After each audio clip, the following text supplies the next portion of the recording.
Hello and welcome to this video today, supporting you with the Tuesday challenge, which is all about you creating your own lesson to teach to somebody, whether that be a member of your family or a friend or an adult somewhere in the world. This video is just for you kids to listen to, and it's going to help you to go through how to pick something to teach, the plan, of which there's a template plan in your pack, and then some other tips and tricks to get yourself ready. Okay, so the first thing you're going to need to do is to pick a specific skill to teach to your pupils. I've put two criteria really on this. Number one, it's got to be a how-to. So you're teaching them how to do something, and that's why I've put everything in bold here. So how to write a descriptive sentence using adverbs is completely different to, say, teaching them about the Amazon river dolphin. If I teach somebody about something, you're at the risk of having a really short and possibly uninteresting lesson. If I taught you about the Amazon river dolphin, that sounds to me like I'm going to sit you down and I'm going to tell you lots of facts about the Amazon river dolphin, and you're not actually going to do anything. You're going to sit there and listen. And how do you know if you've been successful teaching that lesson? I suppose your pupils will be able to tell you about the Amazon river dolphin, but really it's not as interesting and it's not as fun as teaching a skill, teaching somebody how to do something. Because when we teach somebody how to do something, we know if they've been successful, because at the end they can do it, they can show you. If I teach you how to write a sentence using adverbs, then you can see at the end that you have written a sentence using an adverb. If I teach you how to create a scratch game, then at the very end they've produced a scratch game. Now it doesn't mean they have to have done it 100% and they have to be perfect at it, but they'll have made progress towards that skill. You've got a lot of examples in the grid here. I try to think of as many as possible. You can of course think of things outside of that.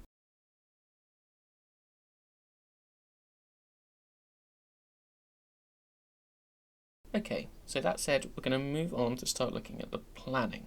You've got your idea of the skill that you want to teach, and now you're going to have to plan it. Now I've produced a template for your plan that looks a little bit like this.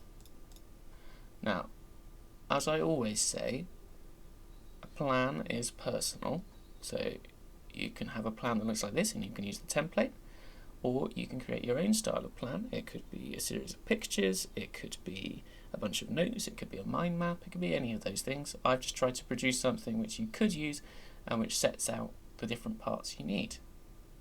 I've made a 4-part plan, so that's 4 parts to the lesson. Now in terms of time, that could take, half an hour, it could be 10 minutes, 15 minutes, it could be an hour itself. Doesn't matter. I'm not going to look at these plans, they are just for you. So do not worry about making them neat, tidy, or understandable to anybody but yourself. They are only for you. Okay, with that started, we're going to have a look at the different parts together. And I'll talk through an example. So I've given you a blank and an example in your pack. And then we'll have a look at some other examples as well for different kinds of lesson. Because, if you're doing a PE-based one or a craft-based one, it might look slightly different for the start of your lesson.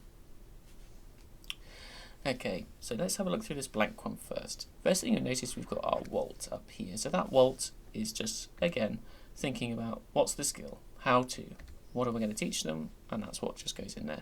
It doesn't need to be very long at all. And then you can see we have got lesson parts. So there's the 4 parts. The starter, that's the start. Input, that's where you show them how to do it. Independent, that's where they do it for themselves.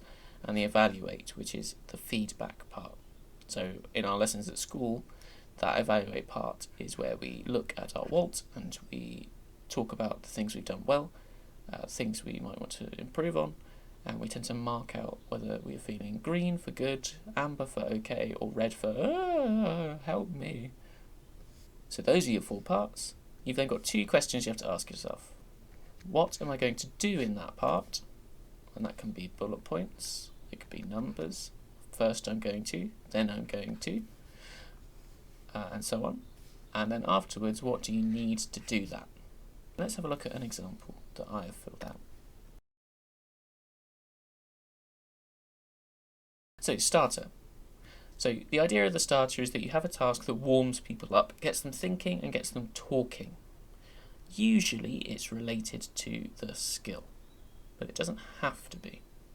So in this example, we are writing a descriptive sentence, and I've put an extra objective here to be really specific, 4 or 5 sentences. That's not you have to write 4 or 5 sentences, but the pupil. And the key element here is that they have to use an adverb.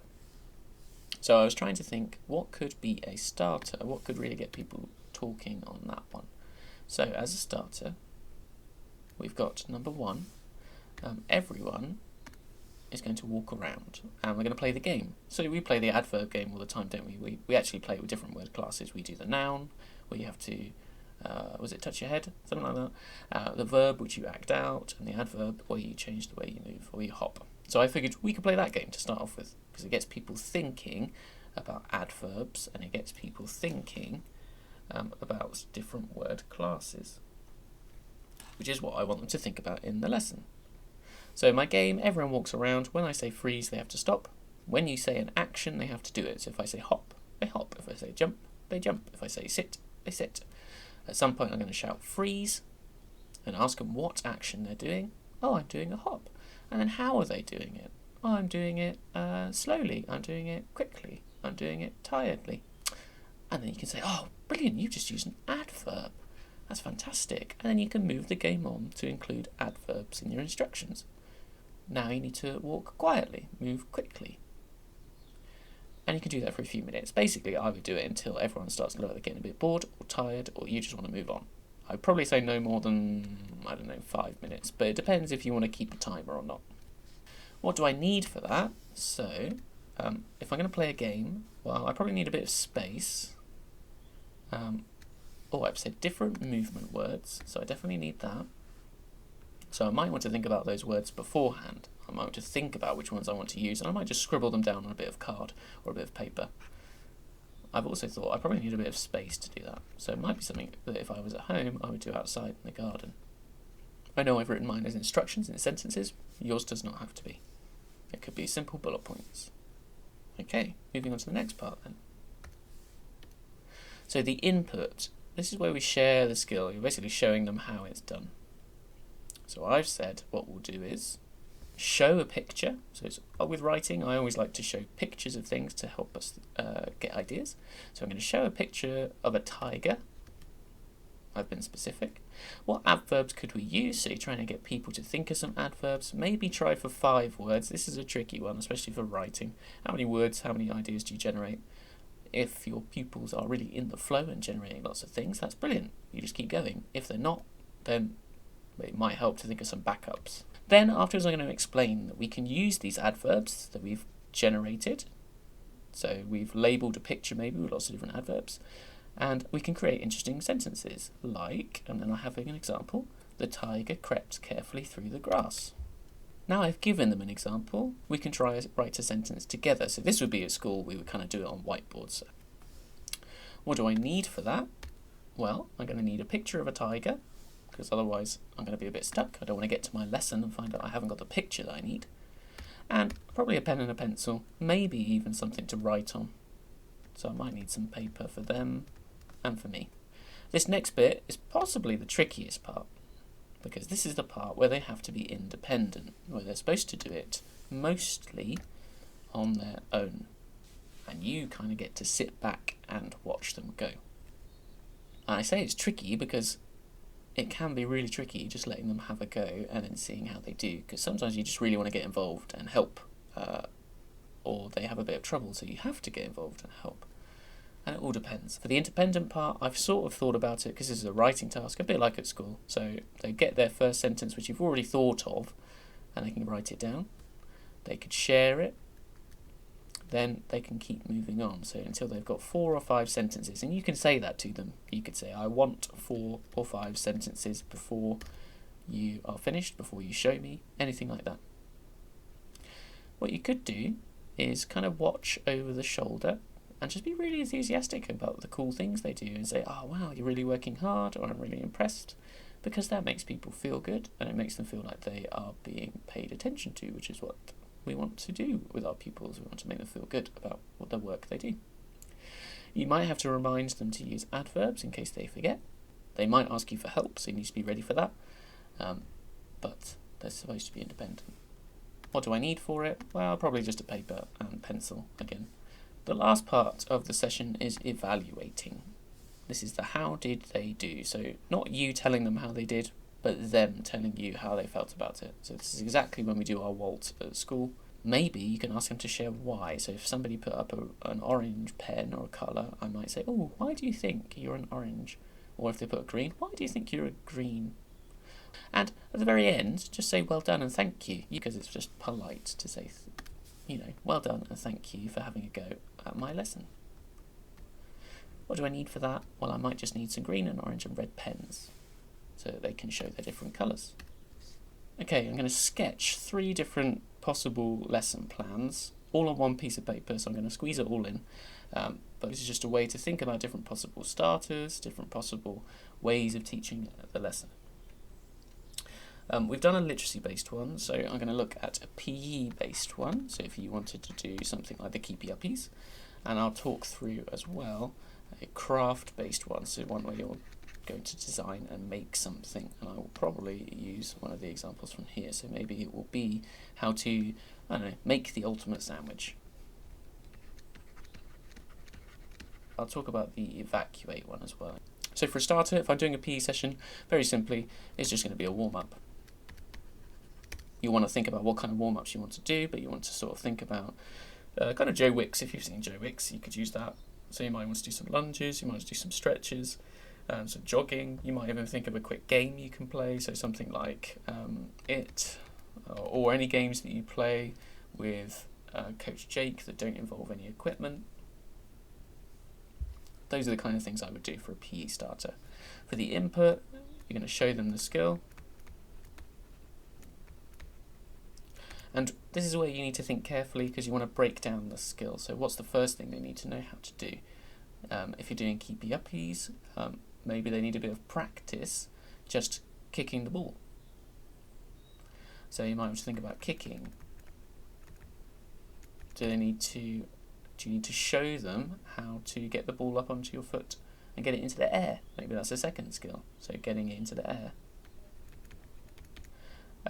And then you might want to just show them how to control the ball, how to stop the ball when you're finished doing your Keepy Uppies. So independent, that's going to be their practice, so that's when they're going to have a go. And I think this is the part, especially if you're doing Keepy Uppies, where you want to, there's a risk, this could go pretty quickly, I suppose is what I'm trying to say, because they might start to get a bit discouraged and feel not very good about it if they don't get it very quickly. So you might want to do a bit of helping them out, take it in turns with each other, keep on going back and showing them how you can do it, and then letting them have a go. And always, always, always being very positive about what they do, because there's nothing worse, is there, than trying really hard at something that you're finding tricky and people are saying that you're not very good at it. Cool. Evaluate, that's the same as the example we've already looked at. So you want to think about what did they do well, so a thumbs up, and what did we not do so well, what we're not feeling good about, etc.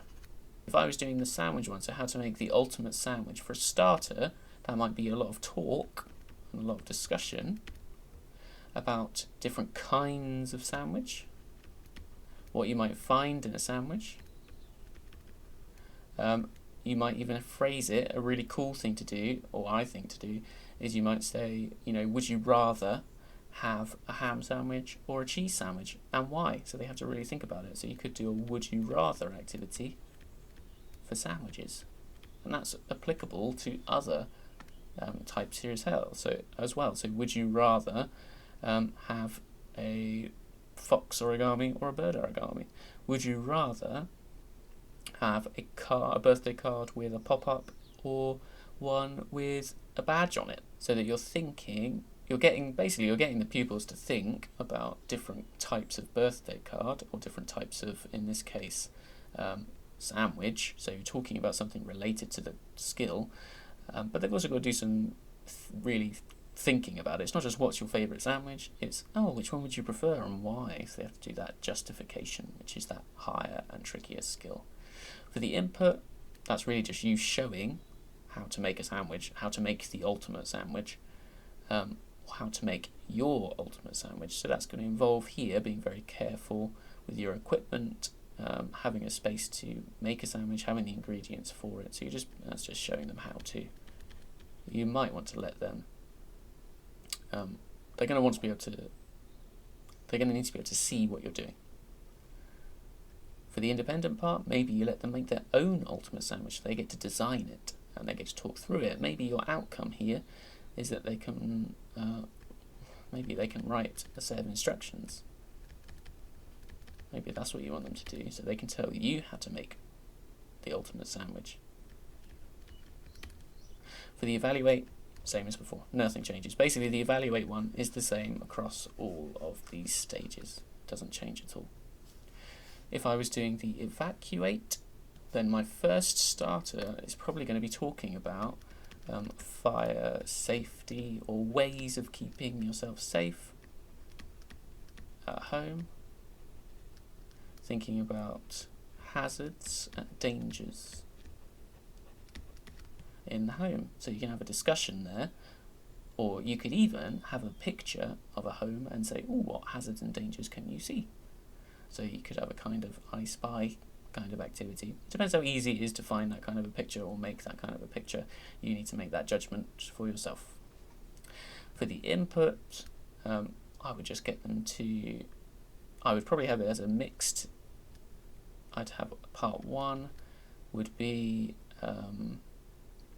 perhaps talking on about those hazards. I might go on to specifics of the hazards of fire and what a fire drill is. And then again, I might have them do the drill itself.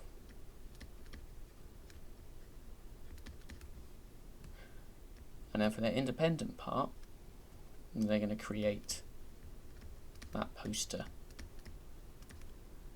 for a fire drill or for a fire evacuation in your home. So they've got something they've made at the end.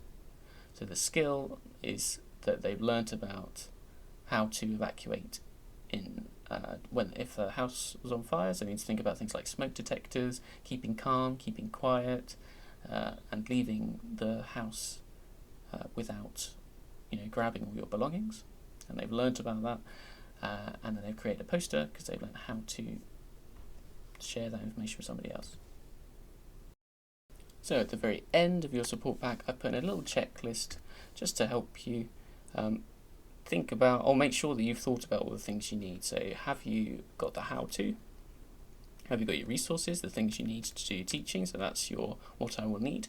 Have you got space to do it? Have you got a room? Have you got a table or chair if you need one? Presentation, so do you need a computer? Do you need paper to show or do your explanations, your input? Independent, have you made sure that there's time for them to have a go? And time, do you know when you're going to start, when you're going to finish? And again, that could be a lesson that lasts 15 minutes, 20 minutes, an hour, I don't know. Depends on your skill and depends on how much you want to do with your lesson. Great, okay. Have fun with this, have a go. It doesn't have to be fantastic. This is the first time you've ever done anything like this whatsoever. So expect things to go wrong, expect things to happen which you didn't account for, expect things to go really well. Just go with it and see how it goes. And if it really does go terribly and it all goes wrong, that's fine. Alright, have a wonderful day. Please let me know how it goes, and I will speak to you soon. Bye bye.